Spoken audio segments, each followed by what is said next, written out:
بسم اللہ الرحمن الرحیم۔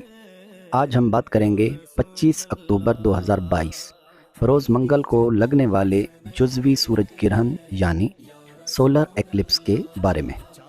اس حوالے سے ہم نے آپ کو 3 باتیں بتانی ہیں۔ نمبر 1، یہ گرہن دنیا میں کہاں کہاں دیکھا جا سکے گا۔ نمبر 2، پاکستان میں یہ گرہن کب دکھائی دے گا۔ نمبر 3، کیا حاملہ عورت پر گرہن کا کوئی اثر پڑتا ہے یا نہیں۔ پہلی بات کہ یہ گرہن دنیا کے کن ممالک میں دیکھا جا سکے گا، تو اس سلسلے میں عرض یہ ہے کہ یہ گرہن پاکستان کے علاوہ بھارت، چین، بنگلہ دیش، جنوبی مغربی ایشیا، یورپ، شمالی مشرقی افریقہ اور بحر اوقیانوس میں دیکھا جا سکے گا۔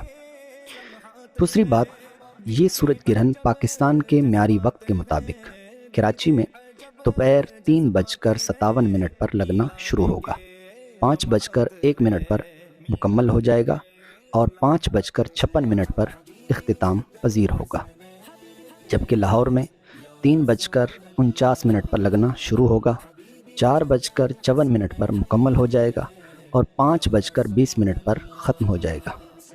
بقیہ شہروں کے بارے میں معلومات کے لیے کمنٹ باکس میں کمنٹ کریں تو آپ کو بتا دیا جائے گا۔ یاد رہے، اس گرہن کا دورانیہ کراچی میں 1 گھنٹہ 59 منٹ یعنی تقریباً 2 گھنٹے ہے، جبکہ لاہور میں اس کا دورانیہ 1 گھنٹہ 31 منٹ ہے۔ تیسری اور آخری بات وہ یہ کہ کیا حاملہ عورت پر گرہن کا منفی اثر ہوتا ہے یا نہیں، تو اس کا جواب یہ ہے کہ ایسا کچھ بھی نہیں ہے، یہ محض عوامی توہمات ہیں۔ دین اسلام ہمیں ایسے توہمات سے بچنے کا حکم کرتا ہے۔ ان معلومات کو اپنے دوستوں کے ساتھ ضرور شیئر فرمائیں۔ والسلام مع الاکرام۔